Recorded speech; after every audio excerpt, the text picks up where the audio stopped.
ताली बजाओ।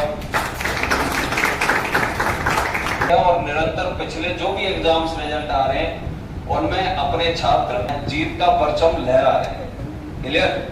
तो आगे आप लोग भी यहाँ पे पहुंचो, आप लोग भी अधिकारी बनो और सम्मान का अधिकार प्राप्त करो।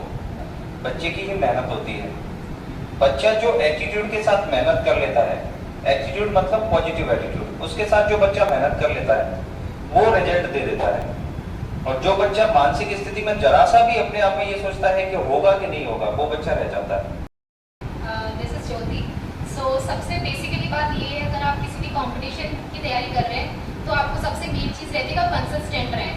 मतलब ऐसा नहीं है कि अपन एक दिन 4-6 घंटे कंटिन्यू पढ़ रहे हैं फिर नेक्स्ट डे अपन ने 2 दिन का गैप ले लिया, वैसा नहीं होना चाहिए। रेगुलर पढ़े, भले आधा घंटा 1 घंटा पढ़े, पर पढ़ना अपन को रेगुलर कंसिस्टेंसी होनी चाहिए हर चीज़ में। जैसे मैंने अपने स्टार्ट जो किया था, मैं जब फर्स्ट ईयर में थी तब से मैंने शुरू किया था पढ़ना, अभी तक पढ़ रही हूँ। मतलब कुछ लोग होते हैं कि मतलब कॉम्पिटिशन लाइन में आते हुए बट 1 साल तक वेट करेंगे, सिलेक्शन हो रहा है तो ठीक है, वरना छोड़ देते हैं। बट मेरे साथ ऐसा नहीं था। मैंने अपनी पढ़ाई जो है कंटिन्यू रखी है। उसके बाद फिर बैक टू बैक मैं एग्जाम देती रही हूँ। फर्स्ट एग्जाम मैंने सबसे पहले दिया था ARI का, असिस्टेंट रेवेन्यू इंस्पेक्टर। इसमें मेरे 71 मार्क्स आए थे। वो भी इस वजह से क्वालिफाई नहीं हो पाया था मेरा, क्योंकि उसमें 2-2.5 महीने बाद वापस एग्जाम हुआ था, इस वजह से मेरे नंबर कम हो गए। उसके बाद फिर जितने ही मैंने एग्जाम दिए, MP पुलिस हो गया, SSC GD, NTPC, फिर एक्साइज दिया है, तो मेरे सारे एग्जाम क्वालिफाई हैं। वो भी इस वजह से कि सर की गाइडेंस भी बहुत मिली है। मतलब सर आपको एक अप्रोच बता सकते हैं कि आपको कैसे पढ़ना है, बट पढ़ना कैसे है वो अपन पर डिपेंड करता है ना, कि हमें कितना टाइम देना है किसी सब्जेक्ट में। कि जैसे मैथ्स में पढ़ना है, किसी की कैलकुलेशन क्या है बहुत ज़्यादा स्पीड होती है कि वो माइंड में कर लेगा सारी कैलकुलेशन, और कुछ बच्चे होते हैं कि हमें इनको लिखना है हर चीज़, तो वो अपन पर डिपेंड करता है कि अपन उसको कितना टाइम दे रहे हैं। कि सबसे बेसिकली बात ये होती है, जब भी हम एग्जाम देने जाते हैं सबसे बड़ा क्लियर होता है कि हमें जो इतना भी आता है एग्जाम हॉल तक जाते जाते ना सारा भूल ही जाते हैं, इतना ज़्यादा टेंशन हो जाती है हमें।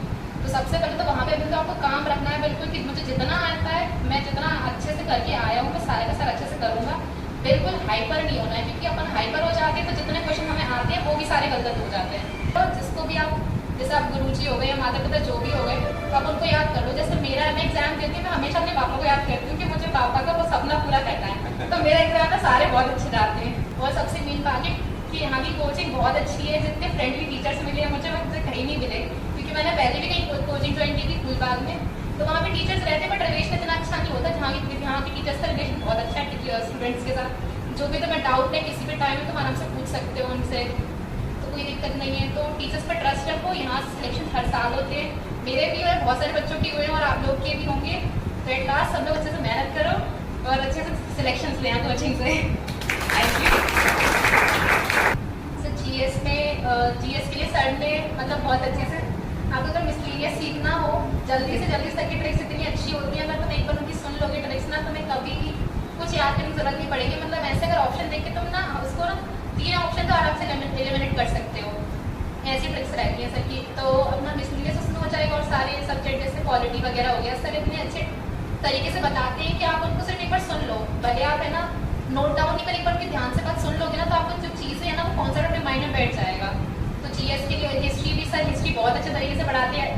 मुझे सबसे बेस्ट लगती थी सर की मेडाइवल हिस्ट्री, सर ने बहुत अच्छे से मेडाइवल हिस्ट्री पढ़ाई थी। तो आप ये है कि जितना टीचर्स पढ़ा रहे हैं उतना तो पढ़ो, जितना बच जाता है अगर आप एक्स्ट्रा थोड़ा उससे थोड़ा एफर्ट ज़्यादा करोगे तभी आप किसी से आगे निकल पाओगे। और फिर जोग्राफी भी सर की बहुत अच्छी है। बस ये है कि आपको थोड़ा ये है कि अपने तरफ से थोड़े एफर्ट्स करने पड़ेंगे। अगर आप एफर्ट्स करोगे तो आपका सिलेक्शन पक्का ही हो जाएगा। उसके बाद फिर साइंस, त्रिपाठी सर टीचर्स बहुत अच्छे हैं, क्योंकि वो हमसे बस ज़्यादा बड़े नहीं है, 2 साल ही बड़े हैं। और सर की मतलब जो मेहनत करते हैं, सर मैंने ऐसा टीचर कहीं नहीं देखा, सर बहुत ज़्यादा मेहनत करते हैं। और सर को ये रहता है कि अगर कोई बच्चा मुझे बता रहा है ना, तो ये नहीं रहता है कि बच्चे ने मुझे बताया कैसे, वो ऐसे है कि अगर उन्हें कोई चीज़ मिलती है तो वो गेन करते हैं। ये बहुत अच्छी चीज़ है उनके अंदर। और मैथ्स के सर तो है ही, सर बहुत अच्छा पढ़ाते हैं। अगर सबसे आप है ना, अगर सीखना है तो बेसिक्स शुरू करो।